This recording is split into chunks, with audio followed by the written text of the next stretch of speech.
दो असेंबलियां जो दो हुकूमतें मोहतरम इमरान खान साहब की थी, क्यों उसको तोड़वाया? पता नहीं था कि राना सनाउल्लाह कैसा है और ये कैसे आते हैं ये लोग कानून और आइन को मानते हैं? तो फिर क्यों बाहर आया और अजियत सारी अपने आप पे भी अजियत डाली है, अपने पार्टी वर्कर्स पे भी 100-150 केस करवाया हुआ है, कौम सारी भी एक कर्ब और अजियत में मुब्तला है। मुस्लिम लीग नून है, ये हमेशा यही करती है, अदालत को आपस में जो है लड़ाती है, दो लख्त करती है और जो कुछ करती है मुस्लिम लीग नून आपने देखा है। मुझे दोहराने की जरूरत बिल्कुल नहीं है। और ये बड़ी बदकिस्मती है, मैं समझता हूँ इनको भी, अदलिया को भी चाहिए अपने मामलात को ठीक करें और इस तरह पब्लिकली ये इख्तलाफात नहीं सामने आने चाहिए। अच्छा सर, काइंडली लास्ट सवाल है। अब खान साहब तो कह रहे हैं कि उनको नहीं पता था राना सनाउल्लाह तक का, क्या उनको नहीं पता था शहबाज शरीफ का या मुस्लिम लीग नून का? क्या पीपल्स पार्टी को नहीं पता था मुस्लिम लीग नून का, राना सनाउल्लाह का, कि यहाँ इनकी खिलाफ वर्जी करते हैं, अदलिया पर तनकीद करते हैं, आइन की धज्जियां उड़ाते हैं, फिर भी आप उनके साथ मिल बैठे? नहीं, देखें, राना सनाउल्लाह ने तो खाना जंगी की तरफ जो है उसने तो कह दिया या तुम हो या हम है, उसने तो धमकी दे दी है और ये बड़ी बदकिस्मती है। इसका मुआवजा कौन करेगा? ये आवाम करेगी। मैं समझता हूँ इलेक्शंस होने दें, इनको पता चल जाएगा कि जिस रऊनत से इन्होंने इस तरह के जो है बयान दिए और जो ये ज़बान माशाल्लाह फरमूदात हैं इनके, ज़रा सुनिएगा, ये तहजीब और इखलाकियात की तो धज्जियाँ उड़ाई हैं, लेकिन जो इन्होंने मुनाफरत के बीज बो दिए, सियासत में एक नफरत लेके खड़ी कर दे हैं। ज़बान अबर चोर डाकू आप कहते हुए तकते हैं तो फिर जवाब है गज़ल, वो भी यही कुछ कर रहे हैं। तो खुदारा बस कर दीजिएगा, सीज फायर करें और बैठकर अपना मुल्क में अमन बहाल हो, इसलिए ताकि मलबा नून लीग पे डाल दें, इसलिए खामोश नहीं तो किसके ऊपर कौन कर रहा है ये? Who is playing the shots? It is the prime minister and his cabinet. तो अगर कोई जिम्मेवार है तो वो शहबाज शरीफ है, मुस्लिम लीग नवाज है या पीडीएम है, अकेले। जाहिर है हुकूमत। देखें, बात सुने, हमेशा prime minister and his cabinet है, कैबिनेट की कोई हैसियत नहीं है। अगर प्राइम मिनिस्टर जाता है तो सारी काबीना जाती है। It is the prime minister primarily जिसकी सारी जिम्मेवारी होती है। So he plays the shots and he has to face the music as well. Sir, PDM का इत्तेहाद पीपल्स पार्टी छोड़ दे तो वो तो प्राइम मिनिस्टर ही नहीं रहेंगे सर। ये अगर सीईसी का जब इजलास होगा, हम अपनी अपनी राय देंगे, जो फैसला होगा फिर देख लेंगे। अकेले पार्टी तो कह रही है कि इस हवाले से पार्टी, मैं पार्टी हूँ भाई, किस पार्टी की बात कर रहे हो? मैं पार्टी हूँ। आज सुबह उन्होंने कहा है कि चैलेंज करने जा रहे हैं, कमेटी का हिस्सा है जो कि हुकूमत में ही नहीं है। हाँ, तो 3 पीस जो है, मैं सेक्रेटरी जनरल भी रहा हूँ, उसी का शहीद बाबा जुल्फकार अली भुट्टो चेयरमैन था, फाउंडर था, फादर उसी का जो है नुसरत भुट्टो साहबा चेयरपर्सन थी, उसी की रानी शहीद बेनज़ीर भुट्टो थी और उसी का मैं सेक्रेटरी जनरल था। पार्टी तो तलवार हमारा सिंबल था, हम तो ना हुकूमत का हिस्सा है ना पीडीएम का।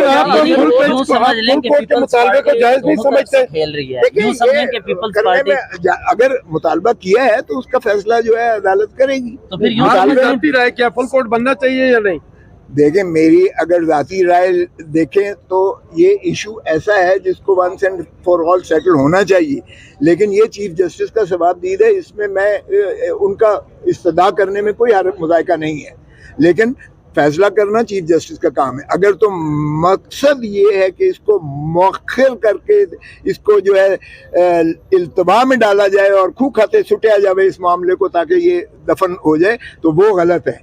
मैं समझता हूँ आज ही इस चीज़ का भी फैसला होना चाहिए, 1-2 दिनों में फैसला करें ताकि 90 दिन की कदगन जो आइन में है, आइन को जो है मुनहदिम नहीं होना चाहिए। आइन है तो पाकिस्तान की जो है आपस में इल्हाक भी है और पाकिस्तान कायम और दायम है और पाकिस्तान इंशाअल्लाह हमेशा तादवाम कायम और दायम रहेगा। इसी में इसकी तरक्की मुज़मर है और अवाम को जो जब तक आप जो है हकूक नहीं देंगे, और वो आइन में मुतय्यन शुदा है, आइन में रियासत का तारीफ अवाम है, अवाम की बात करता कोई नहीं है। यहाँ इक़्तिदार की जंग कशी में जो है एक दूसरे को जो है लताड़ चढ़ाव कर रहे हैं कि फुल बेंच हो और फलानी बेंच हो।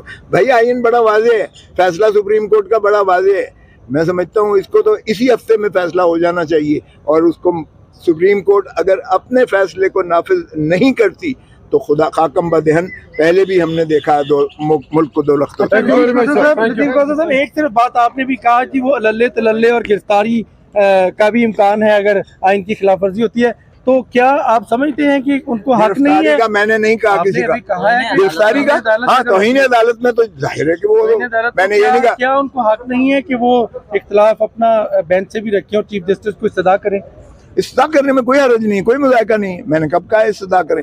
लेकिन यहाँ तो इलेक्शन कमीशन ने जो है सुप्रीम कोर्ट से यहाँ फैसला लेने के बाद सदर पाकिस्तान से कंसल्टेशन के बाद 30 अप्रैल की जो है तारीख दी और उस तारीख को मौखर किया 8 अक्टूबर में, जिसका इलेक्शन कमीशन को अख्तियार ही नहीं है, क्योंकि 10 दफ़ा इलेक्शन कमीशन यहाँ भी और हाई कोर्ट लाहौर में और पेशावर में कह चुकी है कि तारीख देना इलेक्शन कमीशन के दायरे अख्तियार में है ही नहीं, ये बार बार कह चुके हैं। तो फिर कैसे आपने तारीख दे दी 8 अक्टूबर की, जब आप खुद कह रहे हैं और सुप्रीम कोर्ट में भी हाई कोर्ट में कि हमने नहीं देना। और उसकी तशरीह जो है आइन की करते हुए सुप्रीम कोर्ट ने कहा कि ये सदर पाकिस्तान देंगे जहां पंजाब की हद तक है, और KPK की हद तक जो है गवर्नर आर्टिकल 105 में वो तारीख देगा। तो ये तो कोई इबाम है ही नहीं। और जो ये इन्होंने बहाने डाले हैं कि जी हमारे पास पैसा नहीं है, हमारे पास अस्करी वो वाफर नहीं है, हमारे पास लॉ एनफोर्सिंग एजेंसी नहीं दे सकते,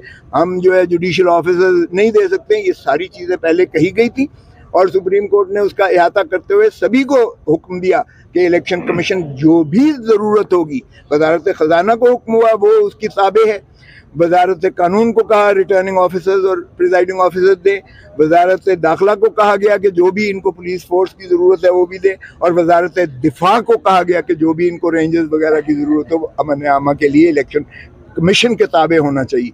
तो ये तो कोई इबाम नहीं है, इसमें तो तौहीन अदालत वाज़ेह है। भले आज देखते हैं कि सुप्रीम कोर्ट उसको कैसे अपने फैसले को अमल दरामद करवाती है, या वो कौम की एक सेवियर बनती है, आइन को बचाती है, इस मुल्क को मजबूत करती है, या अपने फैसले से जो है पीछे हटती है। तो फिर तो बनाना रिपब्लिक बनने से कोई नहीं रोक सकता पाकिस्तान। सर एक सादा सा, जरदारी साहब जनरल बाजवा को एक्सटेंशन देने के लिए पार्लियामेंट फौरन पहुंचे, इस आईनी मामले पर खामोश क्यों आए? ये जरदारी साहब देखें, जरदारी साहब काबीना का हिस्सा नहीं है, ये काबीना के साहब भी चलो पहुंचे, बिलावल साहब फॉरेन मिनिस्टर हैं, खामोशी क्यों? ना डिफेंस मिनिस्टर है, ना जो है बिलावल सियासत करने का इरादा है इसलिए खामोशी है। सियासत तो वो पहले ही कर रहे हैं भाई, इस मामले को पॉलिटिसाइज करने का। देखा आप इमरान खान साहब को कोई पैगाम देना चाहेंगे, कोई दरमियानी रास्ता निकालने के लिए? देखिए, मैं समझता हूँ सभी को, सिर्फ इमरान खान को नहीं है, सभी को अपनी इनाज जो है वो छोड़नी चाहिए, मुल्क के लिए सोचना चाहिए, आवाम के लिए सोचना चाहिए। आवाम कसम पुरसी में है, मुल्क जो है इस वक्त हिचकोले खा रहा है, IMF आपको आंखें दिखा रही है, आपको पैसा नहीं दे रही है, आपके बिल्कुल गंभीर मसाइल हैं, इसमें कोई शायबा नहीं है, कोई शक नहीं है। इक़्तिदार की जंग से नीचे उतर आए और मुल्क और आवाम के लिए सोचें। आप खान साहब को तो कह रहे हैं सर, 2 हिस्सों में तकसीम हो चुकी है, अभी आप क्या पाकिस्तान के लिए बेहतर है ये कोई अच्छा पैगाम? नहीं, ये तो बड़ी बदकिस्मती है। मैं समझता हूँ मेरे सारे कोई 5-7 दिहाइयों से मेरा अदालती उससे अमल से ताल्लुक है, उसने को अच्छे का देखें। बात सुने, मैं को किसी की हक में और किसी के खिलाफ बात नहीं कर रहा, मैं पाकिस्तान की बात कर रहा हूँ। पाकिस्तान को ज़रूरत है इस वक्त इत्तेहाद की, पाकिस्तान को ज़रूरत है कि सियासतदान अपने मामलात जो है मिल बैठ कर तय करें और इलेक्शन की तरफ जाएं, ताकि अवाम जो है एक मुस्तकिल हुकूमत जो है मजबूत हुकूमत लेके